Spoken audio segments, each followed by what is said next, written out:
Hello, everybody. Welcome to Wednesday. Just want to thank you for practicing your social distancing. I hope you have an activity that lets you play on your own. This is my yo-yo. Rock it, baby. Or know that you're a star. Anyway, we're here to introduce the next brief unit with which, besides the research project, we are going to end. So, without further ado, let's kick it off with Eichmann in Jerusalem. Eichmann in Jerusalem, or we're going to be approaching it, a study of genre, form, legacy, and documentation. You will actually not learn very much about Eichmann or Jerusalem in this introductory lecture. Before we begin, though, I want to give us a reminder of how far we've come. Whence, meaning from where. We started together a year ago with what does it mean to be human?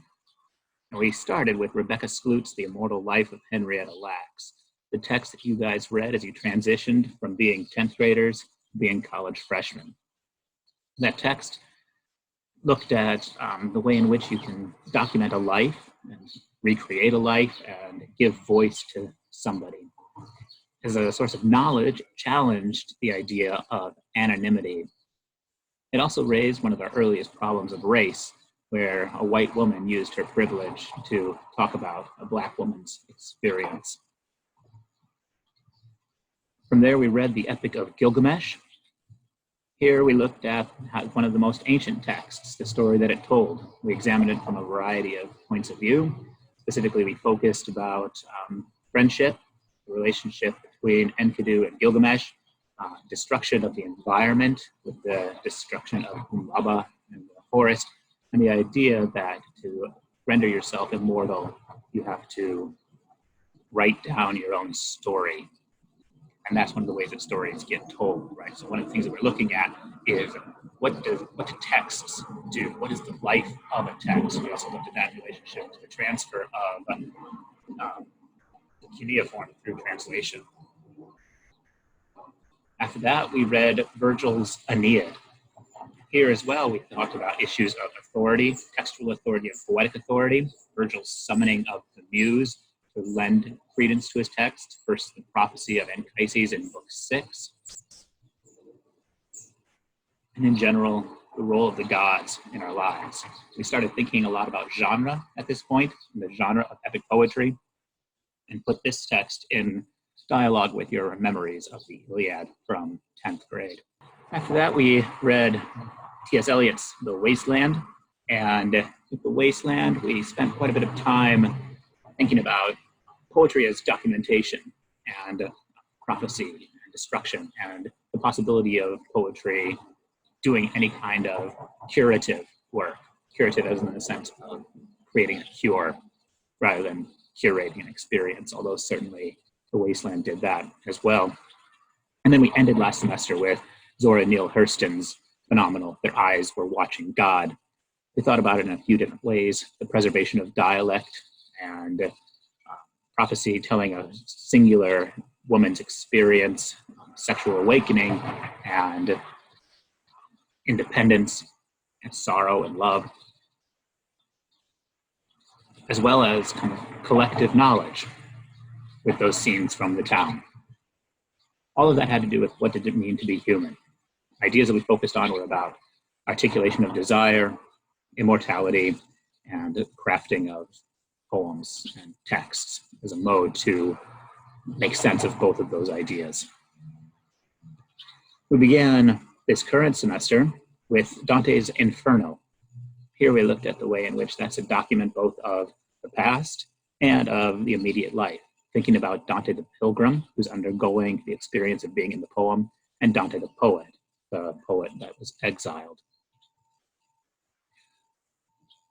And before COVID-19, we were reading Macbeth. And here we had the issue of prophecy and your control over your life, another text that deeply concerned these issues. Both the Inferno and Macbeth were concerned with central issues of justice. And this is where we're going to end, with Eichmann in Jerusalem, thinking about the issue of justice. But specifically, the approach that I want to take is to think about how we document justice. What's the role of being the record keeper? These are going to be issues that we'll think about. So, the wrong title, but whatever. All right, so a little tiny bit about Eichmann in Jerusalem. First of all, it's by Hannah Arendt, born in Germany, died in America. She lived from 1906 to 1975. She's a teacher, an essayist, a philosopher, and a critic. And for us, she's also important because she's a central aspect of the creation of Bard College under Leon Botstein's direction. Her grave, which is featured here in the image, is actually in Annandale on Hudson. And you can visit it. Whenever I take students up there, we always spend some time and go and talk about it. A little bit of background to Eichmann. Again, this is not going to be important until next week. World War II ended on September 2nd, 1945. The Nuremberg trials were held almost immediately and lasted a year. But Eichmann didn't come on trial in Jerusalem until 1961. So we have a gap, we have a delay, and that's going to be one of the things that we think about is when you lack that immediate context, what happens? What cultural memories have been shored up, if you want to think about T.S. Eliot's line of fragments shored up. So I use this phrase, Arendt covers Eichmann's trial. So her coverage appeared in the New Yorker, a major cultural magazine that's focused around New York as a cultural, and political, and social hub. It appeared in segments starting in February 16, 1963. And it's really important to emphasize that this record, this coverage that Arendt is engaged in is going to generate an enormous debate. She's aware of that. So she's participating in the own reception of her text. So this brings me to one of the final questions that I want to think about today. How do you convey knowledge? And what is knowledge? I'm going to be arguing, or just using as an assumption, that Arendt's project is cultural reportage. This is different than cultural reporting because I think the age makes you a participant, an actor in that reporting. The person becomes a character. This fits into a general change in journalism that's happening in the 1960s in America. So cultural reportage tends to combine essayism, criticism, reviews, journalism, nonfiction, even some fiction. I personally find among the great cultural reportage purveyors a certain disdain for everything around them. The writer often wants to come across as the smartest person in the room. The reader is as somebody that's in on the joke, and everybody else is the victim of it. And you notice this through tone, and I want you to think about Arendt's tone quite a bit as we engage in portions of her text. If you want to find current examples of this, the literary magazine N+1, the London Review of Books. Here, I don't lay claim to say I'm any more superior than anybody else because I subscribe to the LRB. I'm guilty of all these things that I point out, but I see it in myself as well. You'll find it in the New Yorker, the New York Review of Books. Other types of journalism in this changing sphere of the 60s, it's called the new journalism, a phrase that not coined by Tom Wolfe, but codified by Tom Wolfe.